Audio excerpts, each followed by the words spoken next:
we claim that your presence is here.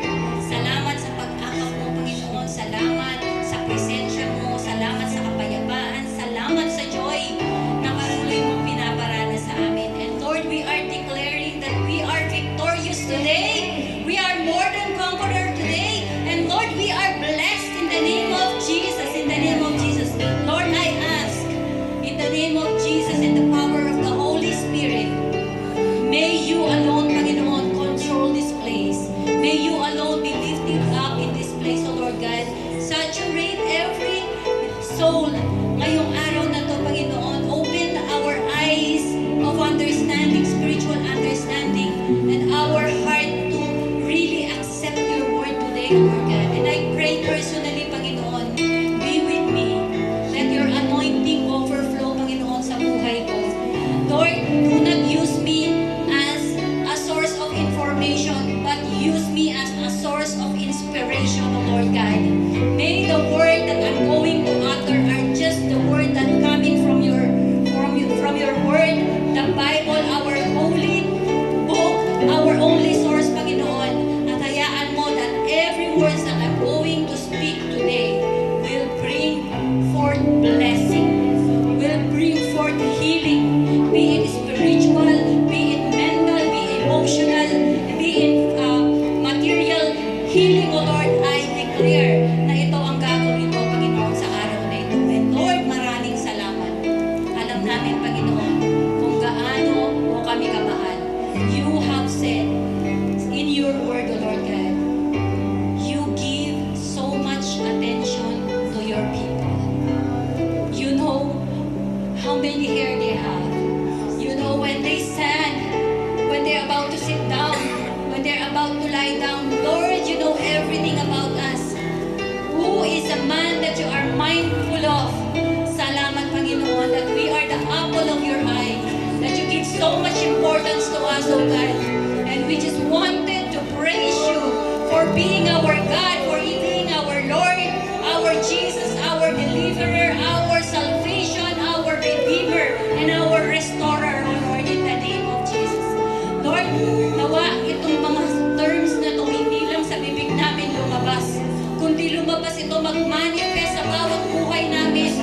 Lord, yung character mo mag-manifest sa buhay namin, yung blessing mo mag-manifest sa buhay namin, yung anointing mo mag-manifest sa bawat buhay namin. And so we will see, Panginoon, a better tomorrow in the name of Jesus. And truly, Lord, wala po kaming ibang salitang sasabihin kundi maraming salamat po.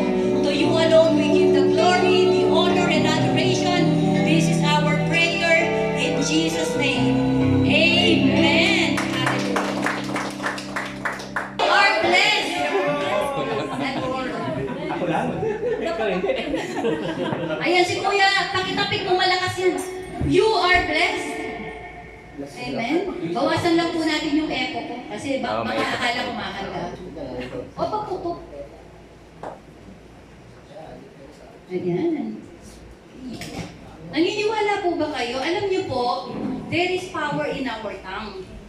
Meron kapangyarihan tong mind na to, but when you speak it out, it will come to life. Because there is power and death in the tongue. So whatever you declare, it shall come to pass. Mapangyayari sa buhay natin. So early in the morning, we have to say, thank you, Jesus. Amen. I am blessed. Amen. Yan po yung ginagawa namin lagi ni Pastor. Every morning. Nasira po yung dahil sabi mo, ilipat daw yan. Every morning po yan. Every morning, pagsakay namin ng kotse, salitan po kami ni Pastor mag-pray.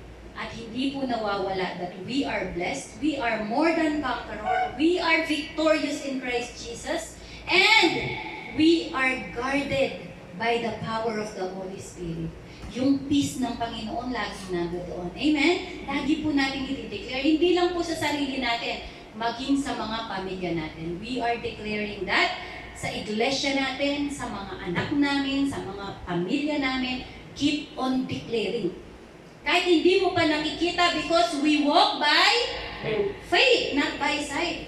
Yung mata natin, mapandaya yan. Ang ipapakita ng kaaway sa'yo, langit.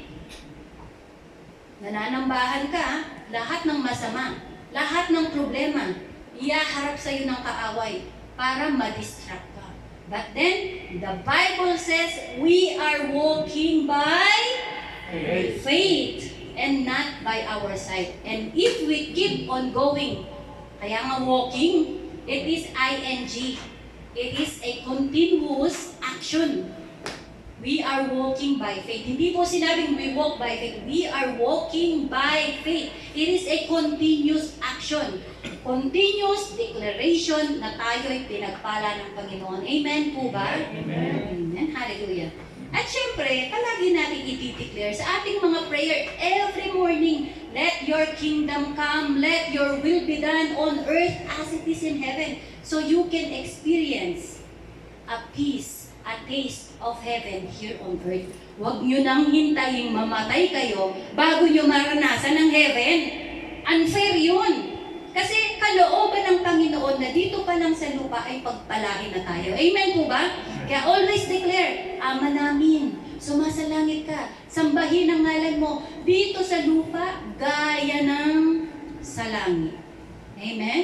Gawin po natin yan everyday so we can taste a piece of heaven. Alam niyo po ba yung pagka, yun ang pinagpapray nyo, God is even going to give you a good husband. Okay. A good husband. No? Kasi imagine mo, paggising mo, kung ang asawa mo, kaaway mo, umagang-umaga, buwisit ka na. Di po ba?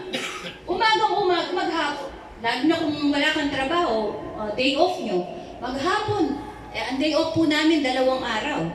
Friday at Saturday. Imagine, 2 days kung kaharap ang aking asawa, kung hindi ako masaya, kung hindi yan pinagpala sa akin ng Panginoon. O, edi kulubot na ang mukha ako sa inis. Di po ba? Pero because yan ay bigay ng Panginoon and you are declaring that is, your husband is a piece of heaven. Kaya pag nakita mo siya, nakasmile ka na. Paggising ko po, di! Makulit na ako, di! Love mo ako? Everyday po yan. Love mo ako? Pag di siya sumasagot, doon ako sa mukha. Di! Love mo ako? I have to hear it. Same din ang Panginoon. Ang Panginoon needs to hear your prayer. Needs to hear your worship. Alam ng Lord kung mahal mo siya o hindi, di po ba? Pero, gusto niyang marinig. Ako din. Gusto ko din marinig. Ganon din ako sa mga anak ko. Kaya mga anak ko, Mami, kulit mo. Sabihin niyo na. Huwag niyo nang hintayin tanungin ko pa. Okay? So, yun po kasi we wanted to be loved. Same thing. Sino bang taong ayaw mahalin? Who among us doesn't want to be loved? Gusto mo bang kinamumuhian ka? Yung makita pa lang ang mukha mo, nanggagalaitin na yung tao? No. Because you wanted to be loved. Everyone needs love. Okay? Yung kind of love. At yun po ang ating pag-uusapan ngayon. Ang sabi, inseparable love of God. Okay, inseparable love of God. Gusto ko dito para makita niyo po ng maayos. Yun. Kita niyo? O, diba? Kita natin lahat. Ayan, inseparable love of God. Ikaw na, Dan. Alam niyo po ba, kung merong if there is a love that you will desire, this is the kind of love that dapat meron. Kasi ito yung love na hindi ka iiwanan. No? Huwag kang maghanap ng pogi, o ng maganda, o ng mayaman. Kasi iiwanan ka niyan pagdating ng huli. Sana hindi. Dati iiwanan mo ba ako, di? No return, no exchange. No return, no exchange. Sana kung ganyan ang prinsipyo ng mga asawa, no return, no exchange. Pero po yung iba, di ba? Hindi binalik, iniwan na lang. Okay? So sad, but meron pong mabuting bagay na gagawin ng Panginoon out of those bad experiences. Hindi pa tapos ang Diyos sa inyo. Okay? Ang dapat po nating ini-aim, etong klase ng love na ito, inseparable love of God. Kasi hindi to kahit kailanman mahihiwalay, kapatid. Imagine, makasalanan ka pa lang, hindi ka pa tumatanggap, hindi ka pa naniniwala sa Diyos, still, mahal ka na niya. How much more when you accepted this kind of love that He is offering you. It's really inseparable love. Okay? So next po tayo. Tingnan natin yung word ng inseparable. It means, it is an adjective word meaning unable to be separated or treated separately. Okay? Unable, hindi pwedeng paghiwalayin or i-treat as separate. Let's say, when you call me a mother, anong katotohanan doon? Hindi pwedeng ihiwalay na may anak ako. That's why you call me a mother. Right? And if I call you a sister, definitely may kapatid ka. So this is the reality. Itakwil mo man yung kapatid mo, you are still a sister. So inseparable. Okay, what else? When you see a painting, ano yung nasa isipan nyo? Merong nag-paint nun. Diba? May pintor. Imposibleng magkaroon ng painting without a painter. Tama? And when you see a dress, this my beautiful dress here, you will know na merong gumawa nito. May tumahi nito. Tama po ba? At kapag ang title mo ay Mrs., meron kang hindi pwedeng paghiwalayin. Amen po ba? And so, pag nakita mo ang tao naglalakad, ano pong nakikita natin? Hindi pwedeng paghiwalayin that he has a soul and a spirit. Hindi lang pwede siyang tao lang. He has a soul and a spirit. Amen? At pag nakita mo yung taong yan, maaliwalas ang muka, hindi pwedeng itanggi na meron siyang Jesus sa buhay niya. Amen? Hallelujah. So okay, other term for inseparable is devoted, intimate, close, and firm. Yung iba, ang sabi, glued. Okay? Kapag ginlo mo, di ba yung kahoy, may glue matindi, matibay. Yung hindi fake na glue, ha? Yung totoong glue, Super glue. yung, more than the super glue. Na kapag ka pinagdikit mo at pinaghiwalay mo, may masisira. Tama? Hindi pwedeng walang masira. So same din po yan sa atin bilang mga tao. Kapag tinanggal mo si Jesus sa buhay natin, sira ka, kapatid. For sure. You are you are destined to perdition or deemed to doom sa sumpa. Okay? Kaya wag po nating ihiwalay si Jesus sa buhay natin. Okay, what else? Meron pong ditong kwento. Okay, I have a story. There was this beggar begging all his life. Let's say 20 years begging. Okay? And this beggar died. When he died, people become curious. They have to know his identity. So they can contact someone to get his cadaver. Okay? Yung katawan niya, yung patay niya, yung body niya. So when they search their baggage, they saw a document. Siyempre, sa document, titingnan nila. Nagulat sila. Alam niyo po kung ano yung document na nakita nila? It is the last will and testament ng kanyang tatay. He haven't read it for many years. The last will and testament. He's begging all his life while he is actually rich. Tagapagmana pala siya. Mayaman pala ito. And syempre sa last will and testament nakalagay kay Rachel, ito ang mamanahin niya. Sa anak kong si Hensel, itong mamanahin niya. Sa anak kong si Danica, itong mamanahin niya. So from that testament, they found out that he has a siblings. So may mga kapatid pala siya. Where are they? So they tried to search, syempre sa munisipyo, kung sino tong mga taong to at nakita nila. They found out na talagang mayaman pala tong taong to. You see, this is the kind of ignorance na meron ng tao ngayon. They are, itong pulubi na to, this beggar, he is ignorant of what he owns. He doesn't know that he is a heir, tagapagmana, multimillionaire. He lived a very hard life, begging for food, while in reality, he is rich. So, even na siya ay namatay na parang pulubi, in reality, you cannot separate the truth na mayaman ng taong yun. Tama po ba? Tama? Okay. So next, dito tayo papasok ngayon. If you claim that you are a Christian, therefore, maybe you are a co-heirs. Tagapagmana ka din. Tama ba? Titingnan natin sa mga verses natin mamaya. Huwag mong kakalimutan at huwag mong mamaliitin yung word na Christian. Because Christian, meaning Christ, pag iniwalay mo, is Christ and iyan. Remove the Christ, you are nothing but iyan. Or nothing but Kuya Ed. Diba?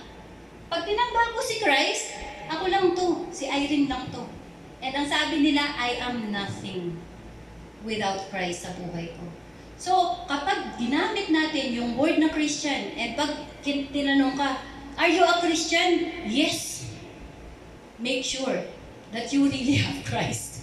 No? There are a lot of people professing they are Christian, but they don't believe in Jesus Christ. Because hindi po pwedeng paghiwalayin. We cannot separate the fact that when you call yourself a Christian, definitely you have received Jesus Christ as your Lord and Savior. Or else, hindi ka pwedeng tawaging Christian. It is not because pinanganak kang born again, ang nanay at tatay mo, Christian ka na. Hindi porke pinanganak kang Catholic, pwede kang Catholic, pero wala kang Christian. Catholic lang po.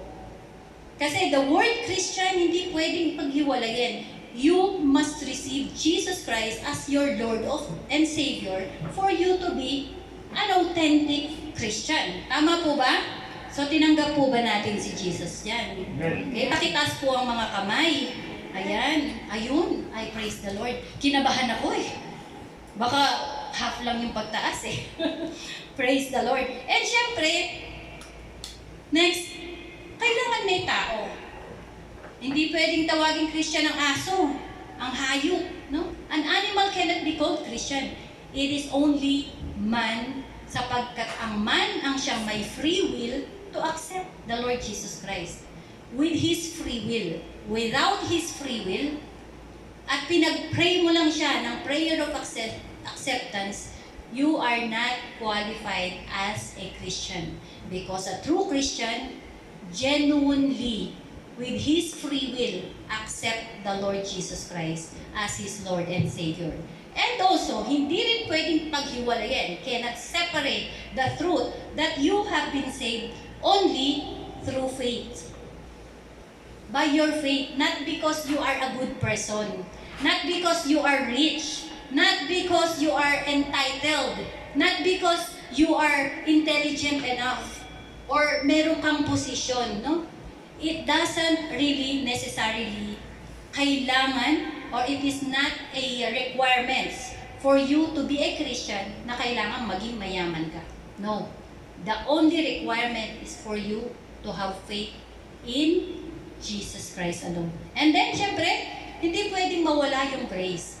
You have been saved by your faith through grace. Grasya lang ng Panginoon. Hindi ka karapat-dapat, kapatid. Sa lahat ng kasalanan natin, because for the wages of sin is death. But the gift of God is eternal life. So you are not worthy to receive. But because of God's grace, we are all here professing we are Christian. Amen? And for that, hindi rin pwedeng mawala that when you receive the Lord Jesus Christ, you were before living in darkness. But now, you were moved. Tinransfer ka na sa kaliwanagan. Ang buhay mo ngayon hindi na maulap. Hindi na laging merong makulimlim. Okay? Maliwanag palagi. Ang araw laging tirik, parang saudi. Laging mariwanag. Amen? And then, from a sinner to repentance. A true Christian, yung pong genuine na tumanggap talaga sa Panginoon, hindi pwedeng hindi siya nagre-repent. Meaning repentance is turning back 180 lang ha. Turning back from your past, from your sin. 180 lang kasi pag 360, bumalik ka na naman sa dating ikaw. At ang sabi, you are a new creation when you receive the Lord Jesus Christ. Your sin has been forgiven. Your sin has been forgotten. Hindi na po aalalahanin pa ng Panginoon ang kasalanan mo. Ikaw na ang may problema, kapatid, kung palagi mong inaalala. Okay? You are the one who is condemning yourself, not Jesus. Okay, let's go.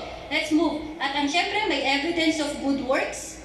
First, yung nagbigay ng evidence is our Lord Jesus Christ by the suffering na dinanas niya. That is a good work.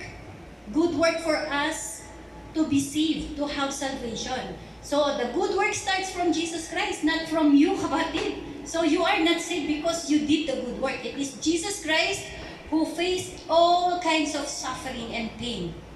And at the same time, He was crucified to death. He was buried, but yet alive. Kaya po tayo merong salvation. Amen? Okay, next.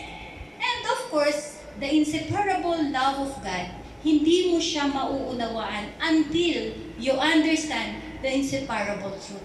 And this truth can be found in Romans chapter 8. Kukunin po natin yung mga verse na talagang magpapaunawa sa atin how big, how great is the love of God. It's off. May mic? No, it's off. Wala po siya doon. Nawala yung kaliskis. Okay. Wala. Ten, ten, ten. Yours out. Ha? I will continue. Hindi kasi yung message para marinig mo natin. No. O tayo muna yun.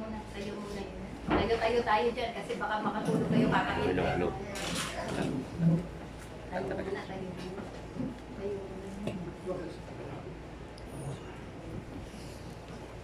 Nawala yung speaker. Yung mga speaker ang nawala. Tingnan nyo yung harassment ng kaaway sa atin. Because this message will open, itong message na ito, bubuksan ng Panginoon yung isipan natin para ma-enjoy natin yung privilege. Wala.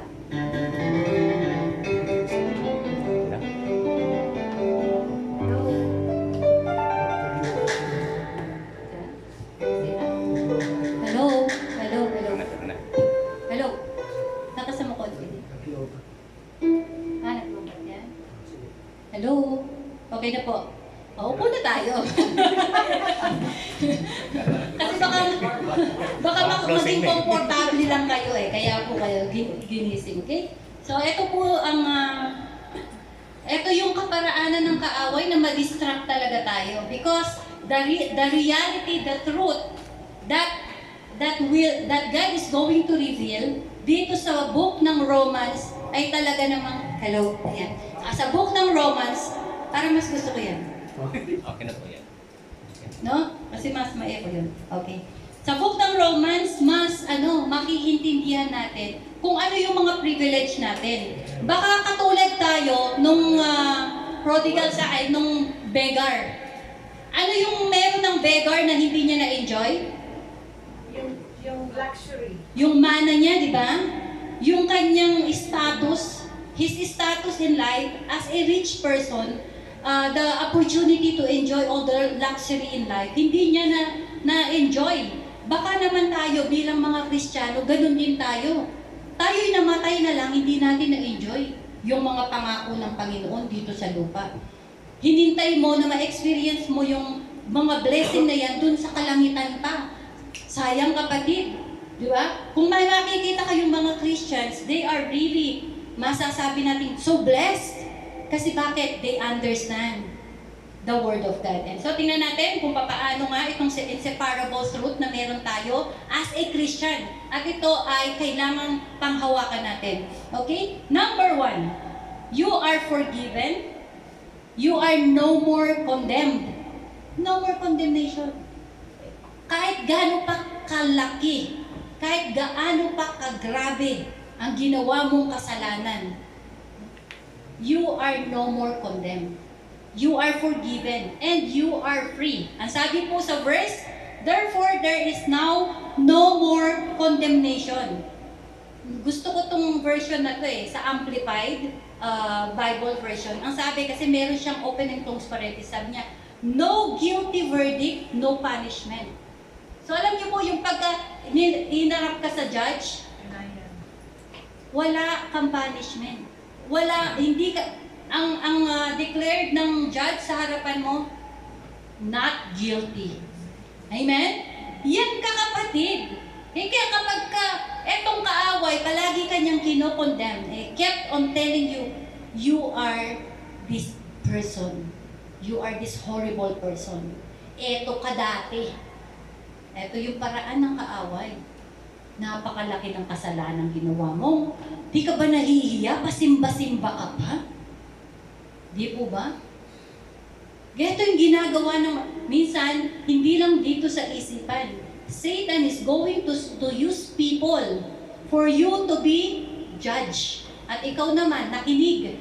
And because of that, ikaw, eto ka na naman, ginajudge mo, kaya pala mahirap ang buhay ko kasi makasalanan talaga. Di mo talaga ma-experience yung blessing ng Panginoon. Okay? Remember, therefore, there is now no, what? Condemnation. You are not condemned. You are justified. Hindi ka guilty. Amen? For those who are in Christ Jesus. For those who are in Christ Jesus. And so, if we profess we are Christian, you are not condemned. Amen? Paano yun, Pastora? Pag minsan nagkakamali ako, you are not condemned. Kasama doon. Malinaw, you are not condemned. Amen? And then, for the law of spirit of life in Christ Jesus has set you free from the law of sin and death. So, wala ka na pala dun sa batas ng kasalanan. Wala nang kapangyarihan sa'yo yung batas ng kasalanan at ang batas ng kamatayan because you receive Jesus Christ as your Lord and Savior.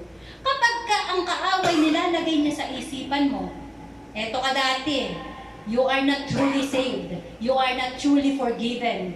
You are not truly changed. You are not a born-again Christian. You are a fake Christian. Alam niyo, sasabihin mo lang sa kaaway, I know my God. It is me who know na tinanggap ko talaga. I really accepted the Lord Jesus Christ. I am saved. Alam mo, pagka nagre-reklamo pa yung kaaway, sabihin mo, punta ka sa Ama ko sa langit, doon ka magreklamo, siya nagsabi, di ba? Punta ka kay Jesus Christ, siya kausapin mo, siya nagsabi, there is no more condemnation. You are not condemned. Amen? Amen. Accepted? Amen. It's not me who's saying this, it is the Word of God that's saying it. We are not condemned, and we are free. Amen? And then next, we have the Christ righteousness. Ang sabi, Christ righteousness. Kasi Christian. So, hindi self-shan. Tama? It is Christian, not self-shan. So, therefore, it is Christ's righteousness, not our own righteousness. Because if we use our own righteousness, kapatid, hindi ka aabot kahit sa pangalawang langit lang. Ano, sasakay ako ng eroplano, hindi ka aabot, babagsak. Because you are using your own righteousness. But if you use, you put your faith in Christ's righteousness. Ang sabi ng salita, if Christ live in you, di ba? If Christ live in you, though your body is dead because of sin, your spirit is alive because of righteousness. Whose righteousness?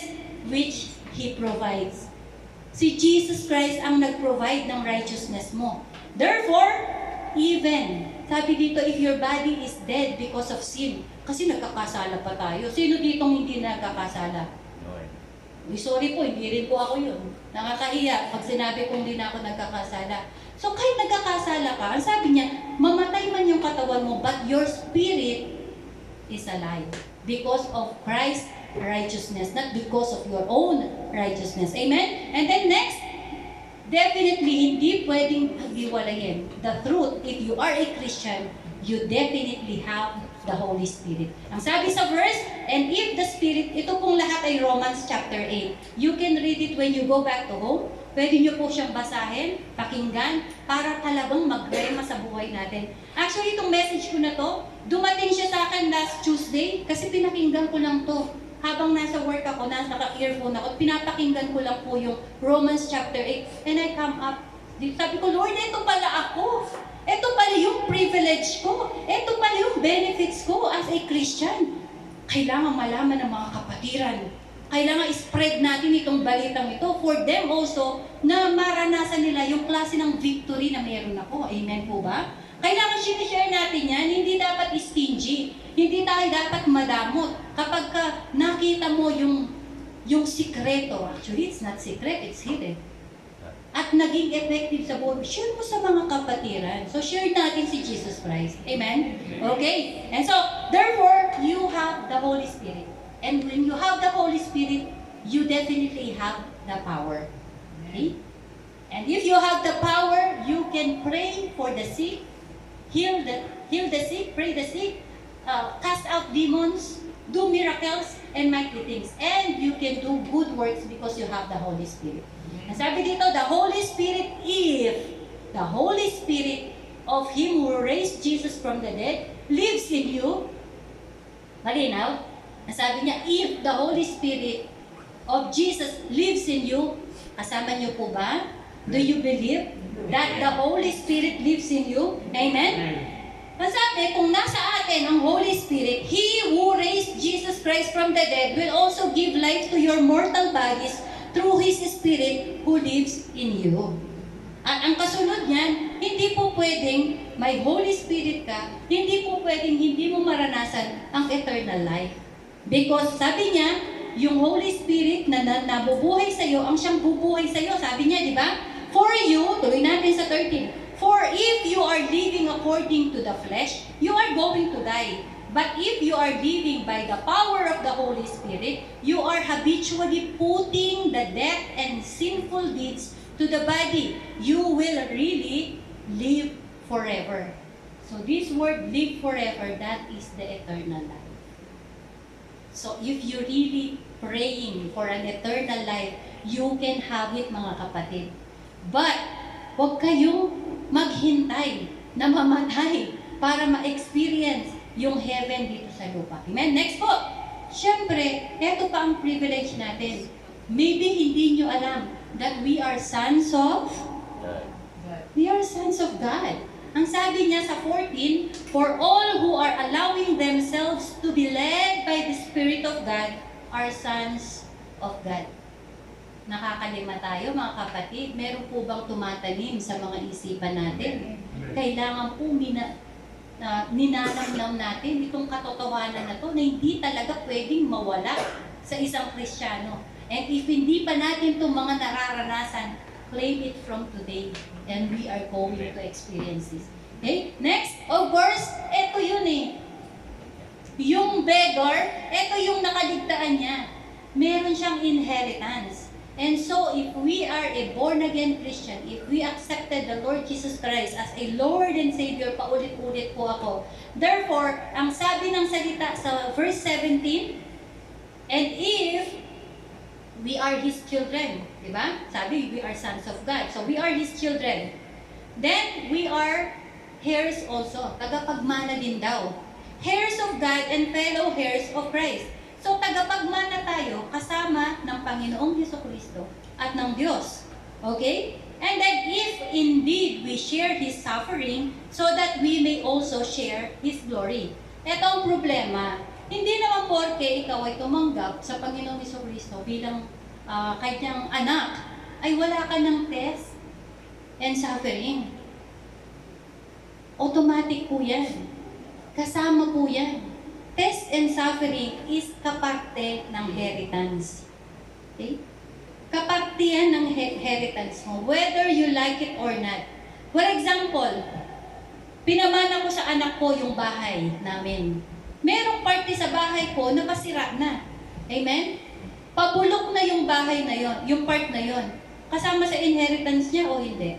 So, problema niya yun, ipapagawa niya. So, hindi po pwede na walang kasamang test and trial. So, if you are suffering, mga kapatid, some kind of test and trial sa buhay niyo, do not lose hope. Bakit? Because ito ay kasama sa namana mo. Kasi ang kasunod, hindi ka lang nakamana ng test and suffering, but you also namana yung glory. Okay? Kasi sabi niya, indeed, if we share in His suffering, so that we may also share in His glory. At sa susunod na verse sa 18, for I consider, sabi niya, that the suffering of the present life are not worthy to be compared with the glory that is about to be revealed to us and in us.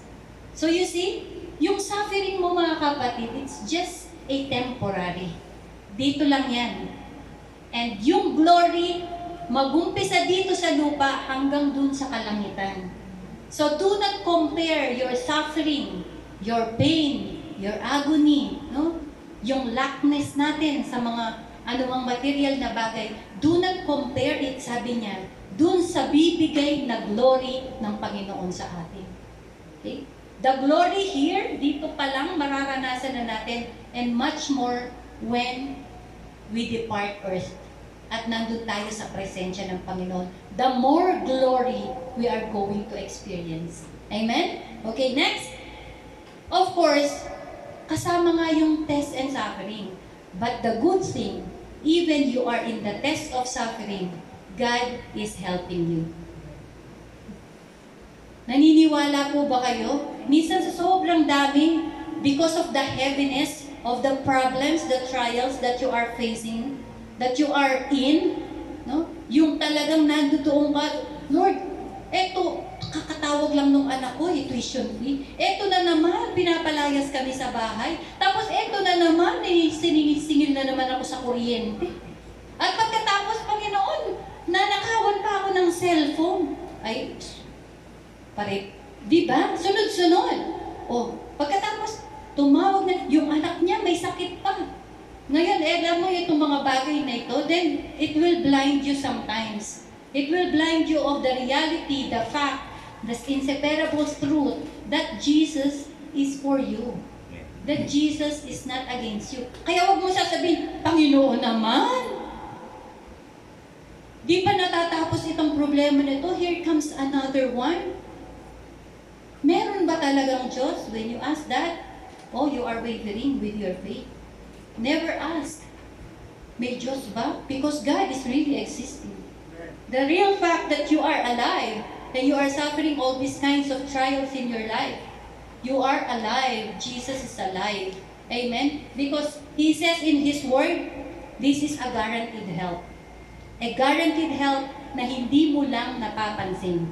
Dahil nalugmok ka, na-focus ka sa problema mo, therefore, hindi mo napapansin yung ginagawa ng Diyos. Ang sabi ng Diyos sa verse 28, and we know, gusto ko basahin ko po itong naka-blue, with great confidence.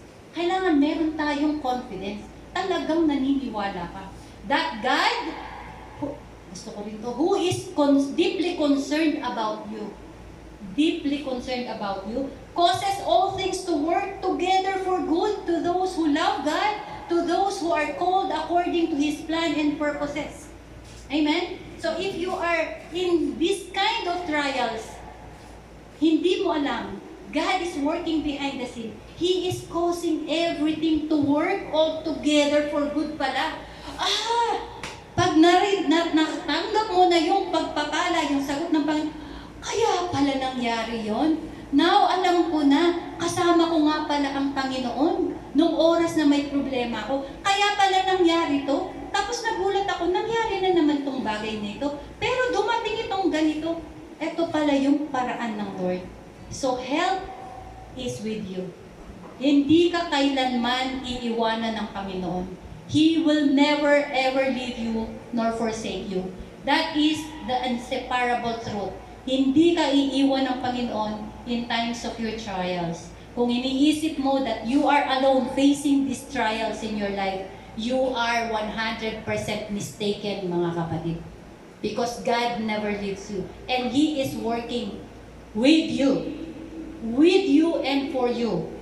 And we know, again, that God causes all things to work all together for good, even the bad situation. God is using that bad situation for God's purpose and for the goodness ng yung sitwasyon. Amen? Naikwento ko na po, di po ba? Napakapangit nun. Inaway-away ako sa hospital. Talagang lahat na ng paraan ginawa po nung Saudi na yun para lang talagang matanggal ako sa trabaho. No? Nung una sabi ko, grabe, ang Panginoon talagang pinreserve niya ako. Pero nung bandang huli, natanggal din ako. Hindi dahil dun sa Saudi, pero dahil sa ibang issue. Yun nga po may tinulungan ako. But then, nung bandang huli, tsaka ko nakita, God is working all together for good. Bakit niya pinangyari yun? Kasi if I stay in that company, hindi ko nararanasan yung mga pagpapala ko. Hindi tumaas ang sahod ko. Hindi na-boost ang aking confidence. Amen? Hindi ako napunta sa mga international company. Amen ba? Okay. And next, so, alam nyo na po na mayroon kayong health. Amen? Kaya magugulat ka na lang na eto na lang yung pera mo sa bulsa, biglang merong lalapit, mag-aabot sa'yo, magbibigay ng 1 kilong karne. This is something na ginagawa ng Panginoon. Biglang merong magtitip sa'yo. Kung kailangan mo ng pera, may nagtip sa'yo. These are the works of God. Minsan sabi, 5 real lang. No ate, 15 real lang. Akala natin, ganun lang yun. Pero that is the work of God sa buhay natin. Kasi magkakaroon tayo ng realization na hindi pala masaya ka lang pag marami. Kasi alam nyo kung kailan konti yung pera mo at may nag-abot kahit na 50 lang, ang saya-saya mo. At na talagang ang value ng pera na yun. Totoo po yun. Nangyari po yun sa akin nung nawalan nga po ako ng work. At yung mga anak ko magba-birthday, gusto kong bilan ng rubber shoes. Tapos po si Pastor Bernard naman, ang work niya, ang work niya, di ba, yung sabi namin, 5 months na walang sahod. Although wala pa nun, hindi pa siya nakakapulot-pulot. Yung during that time na yon, meron, magtataka ka kapatid, ito talaga work ng Panginoon. Meron kaming naimbitahan sa church, actually nadatnan na namin sa church, wala pong makasundo yung tao na yun.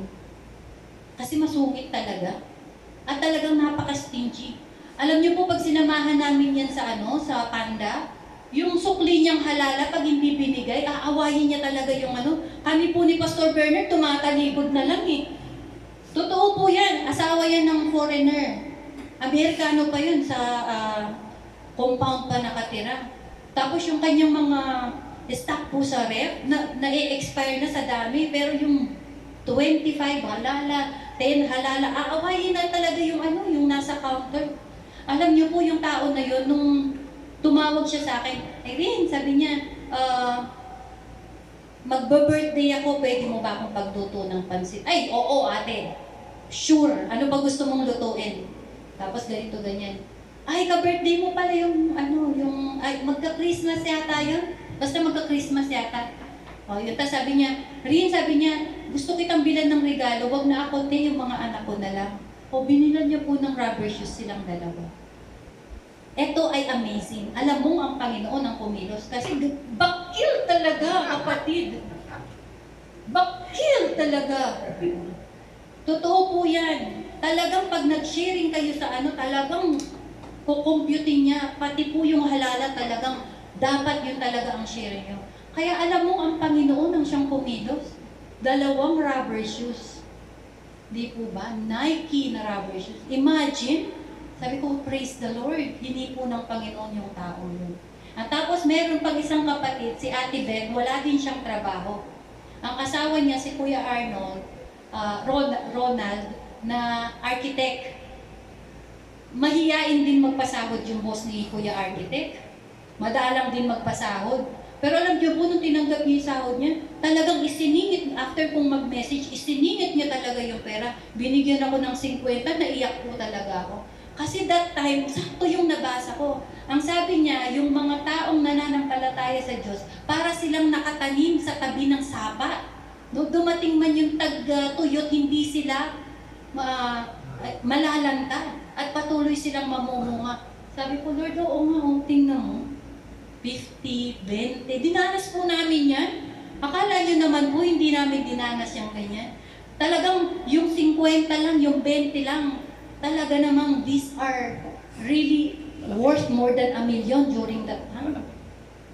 Totoo po yan. So the Lord is working all together, causes everything all together for good for those who love God. If we really love God, umasa kayo, may tulong na laging dadating. Amen po ba? Amen. And of course, tinulungan ka na lang din naman ng Panginoon. Ito ang kasunod. Tinulungan ka na lang ng Lord. Ang kasunod is blessing.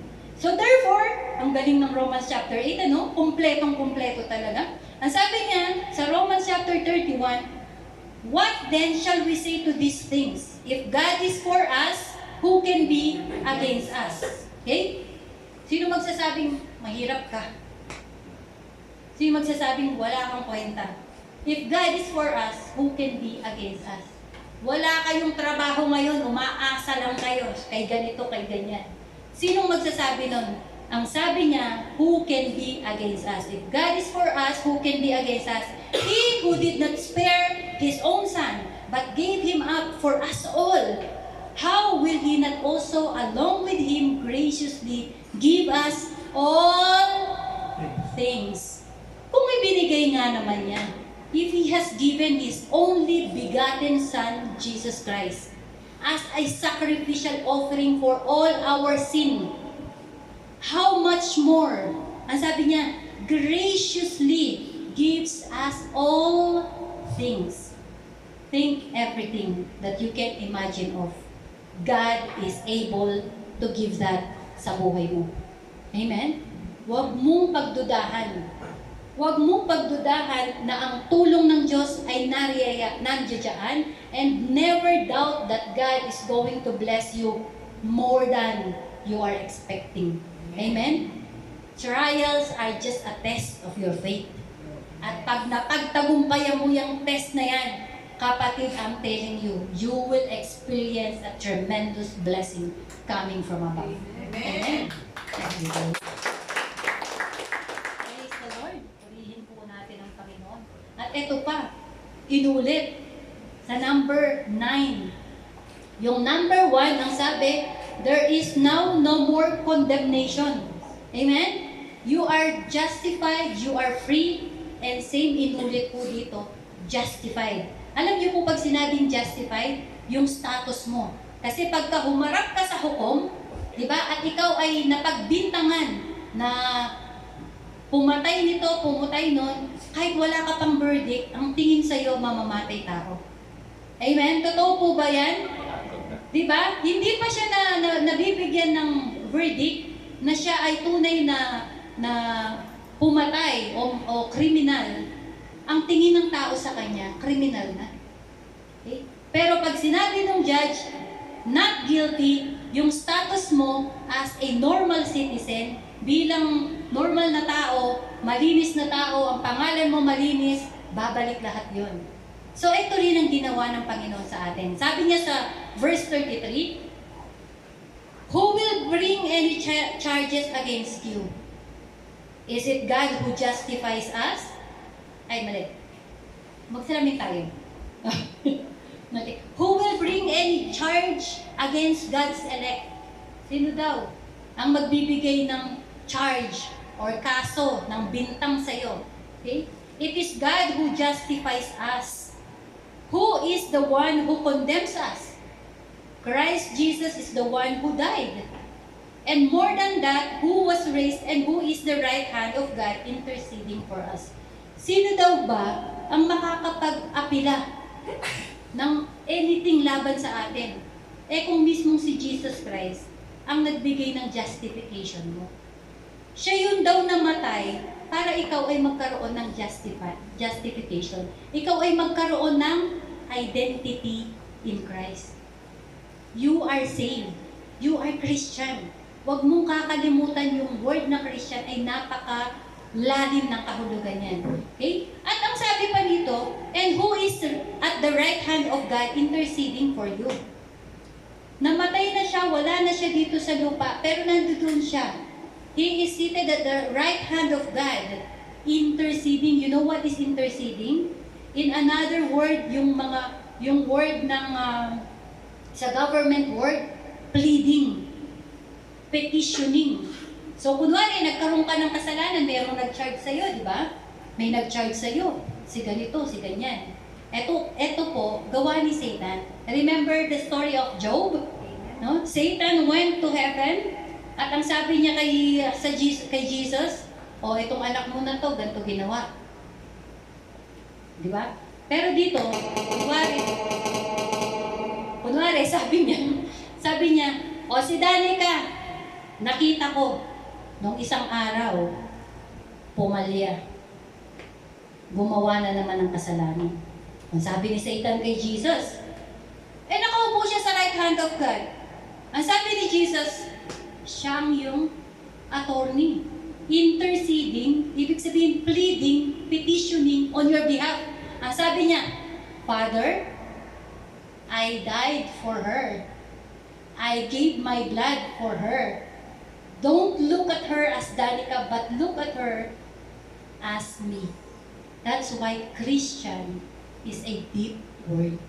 Hindi ka na nakikita ng ating Panginoon ng Diyos Ama sa langit bilang ikaw na dating makasalanan. Hindi ka niya nakikita na ikaw na paminsan-minsan bumabagsak because our Lord Jesus Christ ay nandoon. Sabi niya, tinubos ko yan ng aking dugo. He is saved. He is free.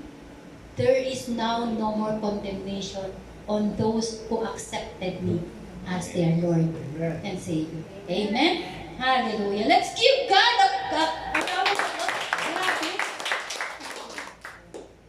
Alam mo, I'm so blessed. Nung narinig ko to, sabi ko, overwhelming talaga yung joy ko. Sabi ko, tuturo ko talaga to, Lord. Di ko na patatagalin.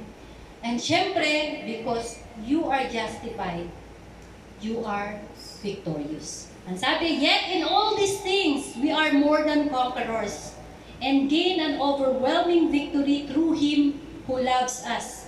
Ang ganda ng naka-blue. So much that He died for us. Tama nga naman. Wala namang magbibigay ng buhay niya sa'yo kung di ka talaga niya mahal. Amen po ba? So mahal ka ng Panginoon, kapatid. Paniwalaan mo o hindi magbabago ang katotohanan na namatay siya because He loves you. More than you ever expected. More than your thought can even imagine. Ganun ka kamahal ng Panginoon. Therefore, we are more than victorious. Amen? We are victorious. Tanggapin mo yun. Paano man naging victorious? Eto na naman, wala na naman akong trabaho. Wala pa hanggang ngayon yung aking papeles. Claim it, kapatid. Always declare, kahit wala pa, walk by faith. Stand in your faith. Stand in your name, Christian. That God is for you, not against you. Amen? You are victorious. I am victorious. I am victorious. Amen. Hallelujah. Ba't ayaw niyo sumabay? Ako lang bang victorious? Amen. 1, 2, 3. I am victorious. Hallelujah. Kailangan niya laging may energy. Di ba? Uminom po ba kayo ng gatas kanina? Because you are victorious, therefore, you are more than conquerors. More than conquerors. Ayan, paborito po ni Pastor Bernard yan. Palagi niya po sinasabing more than conqueror. Kasi, bakit hindi ko nilagay na conqueror lang? Because, Jesus already conquered it. And you are only reconquering it. So, kung na-conquer na ng Panginoon, kukonquerin mo na lang yan, i-claim mo na lang ng i-claim, napanalunan na yan. Amen. 2,000 years ago, lahat ng mga problema na yan, nailagay na dun sa paa ng ating Panginoong Jesucristo. At the foot of the cross, ang sabi ni Jesus, it is finished 2,000 years ago. Therefore, He already won it all. Napanalunan niya na lahat yan. So, your duty, your responsibility, your role is to just conquer it. Conquer lang ng conquer, kapatid. Napanalunan na yan. Huwag ka nang magano, huwag ka nang, parang mahirap eh. Parang di kaya pas. Parang nakakahiya pas. Sige, habang buhay ka nahihiya. Di ba? Habang buhay ka, nasasabihan kang Kristiyano na ang Diyos mo ay mapagpala, pero ikaw, ganyan ang buhay mo. Nasa sayo na yan, kapatid. The word is clear. It's not me, it's the word who's saying all these things. Kaya sabi po sa verse 35, who shall ever separate us from the love of Christ? Will tribulation?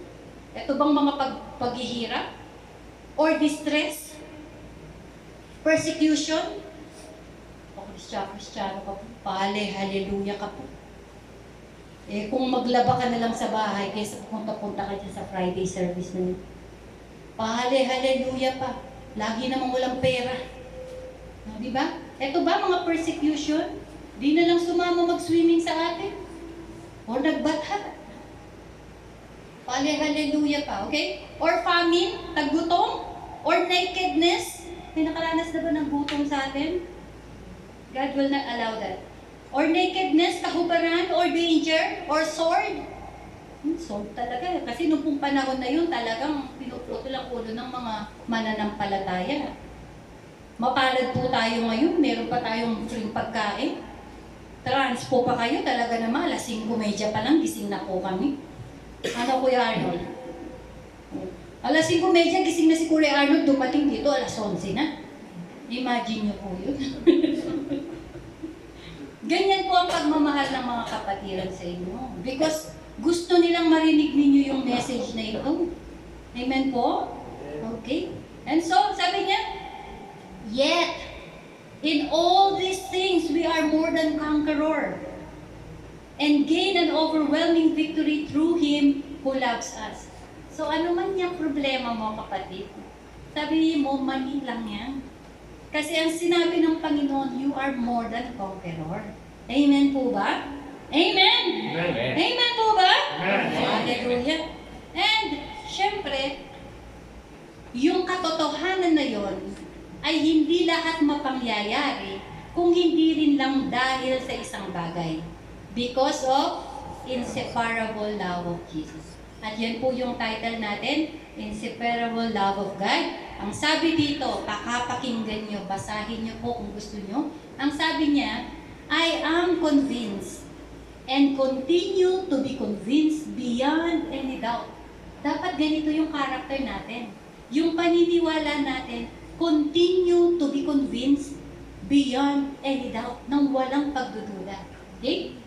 That neither death, nor life, nor angels, nor principalities, nor things present and threatening, nor things to come, nor powers, nor height, nor depth, nor any other created things will be able to separate us from the love of God, which is in Christ Jesus our Lord. Sabi niya, kumbinsido ako, walang duda, hindi ang kamatayan, hindi ang buhay, hindi ang mga anghel, hindi ang mga kapangyarihan. Alam niyo po yung mga evil spirits, mga demon spirits, ayan. Hindi po ang pagbabanta ng kamatayan, nothing na darating ang hindi ang future. Hindi rin daw po yung past. Walang power. Hindi daw ang kataasan or yung heaven. Hindi rin daw yung kalaliman, yung hell ang ibig sabihin dito. Hindi daw yan. No? Wala daw any creation na pwedeng makapagpahiwalay sa pag-ibig ng Diyos sa atin. Mind you mga kapatid, sa word na to, sa verse na to, lahat na hindi pwedeng makapagpahiwalay sa iyo sa pag-ibig ng Diyos. Walang pwedeng makapagpahiwalay sa iyo. Pati impyerno, pati kalangitan, pati lahat ng mga demonyo, hindi pwedeng mapagpahiwalay. Sino lang ang hindi na-mention dito, kapatid? Sino? Ikaw. Ikaw.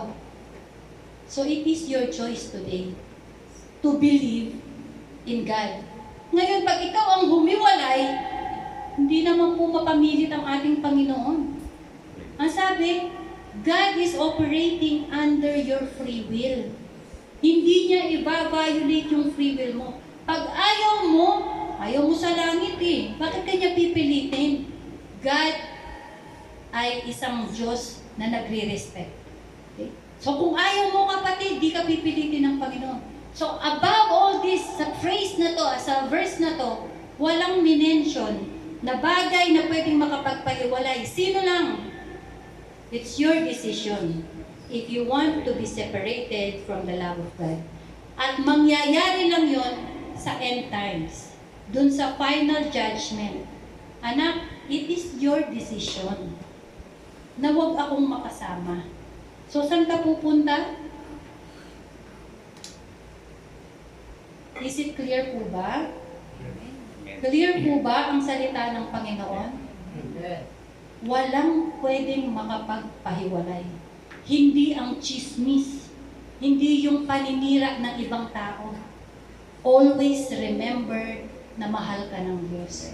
At hindi ka condemned. Yun kasi madalas talaga, bakit ka nawawala eh? Nagkasala ako isang beses, nagkasala ka ng isang beses, inisip mo ng inisip, no araw at gabi, pati sa panaginip mo, hinahabol ka na ng nagawa mong pagkakamali. Nahiya ka na ngayong manalangin. Nahiya ka na ngayong pumunta sa simbahan kasi baka husgahan ako ng mga kapatiran. Di ba? Kapag po yung katabi nyo mapanghusga, layuan nyo na. Pray over. Layuan nyo na, pero huwag nyo kalimutan sa panalangin. Yes. Ang sabi nga po, maski ang Bible sinabi, pipiliin mo yung mga circle of friends mo. Kasi ang bulok, sabi niya, bad company corrupts character. So kung yung kasama mo palaging naninira, layuan mo na, baka bukas ikaw mapanira ka na rin eh. No? O kung hindi ka man mapanira, nasira na ikaw. Naniwala ka na. Okay? Napakabuti ng Panginoon. Therefore, Yes, the lies of Satan. malinaw mo ba yan? Yes. Refuse the lies of Satan. Kapag kinokondem ka niya,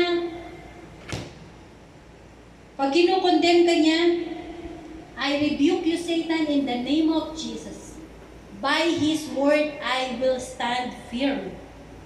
Sa salita niya lang ako tatayo, sapagkat sinabi niya, mahal niya ako. At walang sino mang makakapagpahiwalay sa pag-ibig niya sa akin.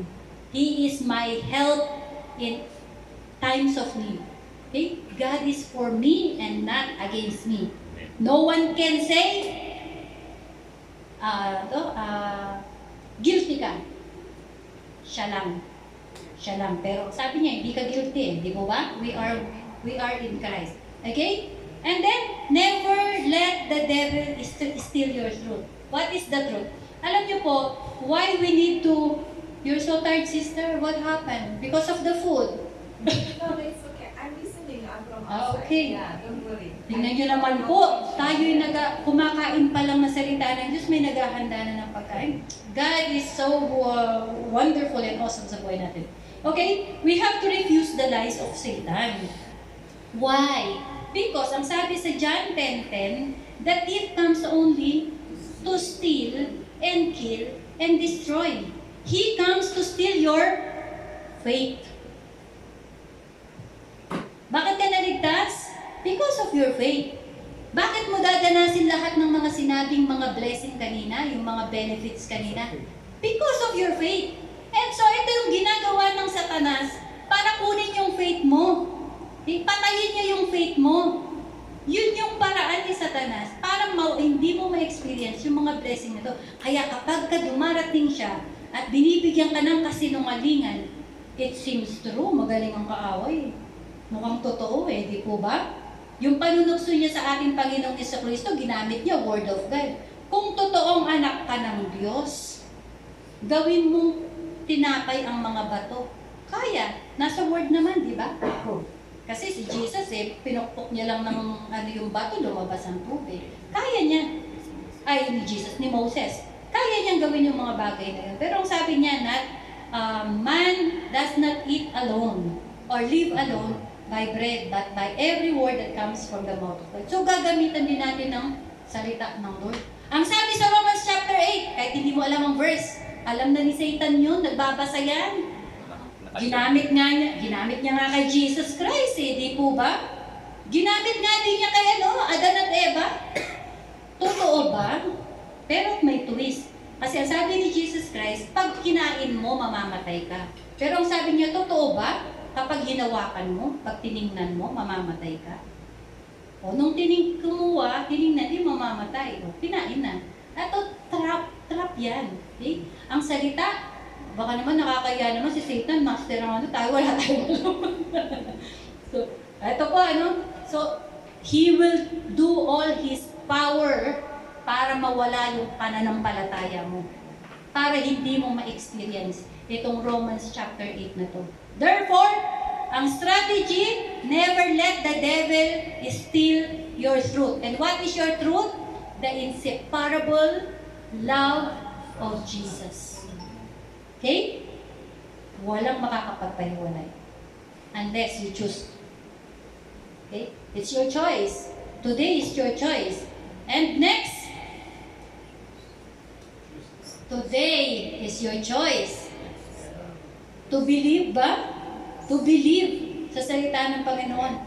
Choose now to embrace the truth and believe in God's inseparable love. Para John 10:10 ulit, pero sa B, I came that they may have life and have it in abundance.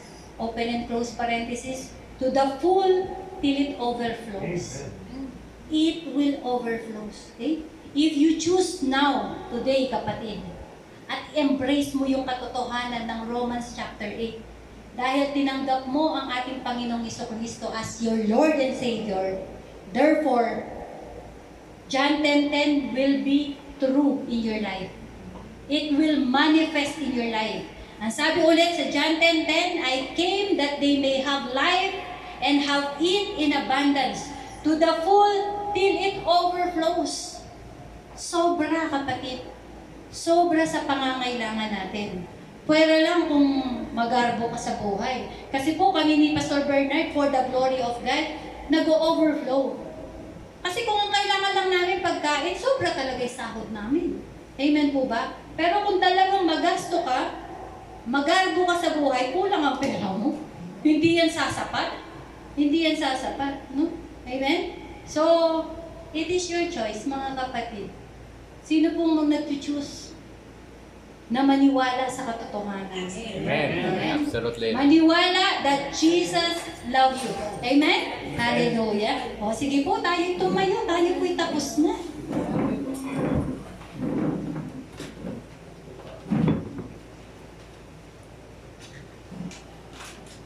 Hallelujah.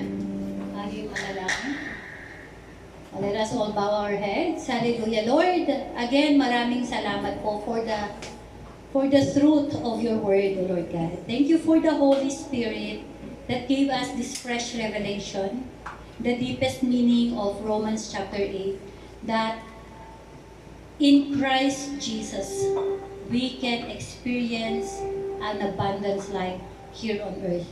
That we are more than conqueror, we are victorious, we have help, O Lord, in every troubles that we are facing. And Lord, maraming salamat sa pagmamahal mo na hindi namin kayang matumbasan. Ang pagmamahal mo na hindi namin kayang maunawaan. Salamat, Father in heaven, for giving your Son, Jesus Christ, para sa ipagkakapatawad ng aming mga kasalanan. Lord, kami dapat yung humarap ng lahat ng parusa na yon. Kami dapat yung naipako sa krus. But you take it all. At hindi lang yun, Panginoon. When you rose again, you still, Panginoon, nung pumalis ka dito, you gave the Holy Spirit that will testify of your goodness. Testify, Panginoon, na kami nga, Panginoon, ay tinawag mo, kami ay tumanggap sa iyo, kami mga anak mo, kami ay may proud na sinasabi namin we are Christian. And Lord, right now, sa mga kapatid namin, Panginoon, na narito sa lugarin ito, salamat, Panginoon,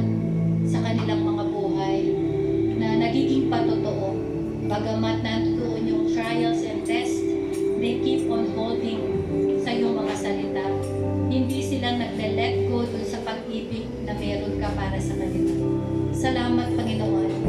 And I believe from now, tomorrow, and the day after, mararanasan namin yung abundance blessing mo, Lord, in the name of Jesus.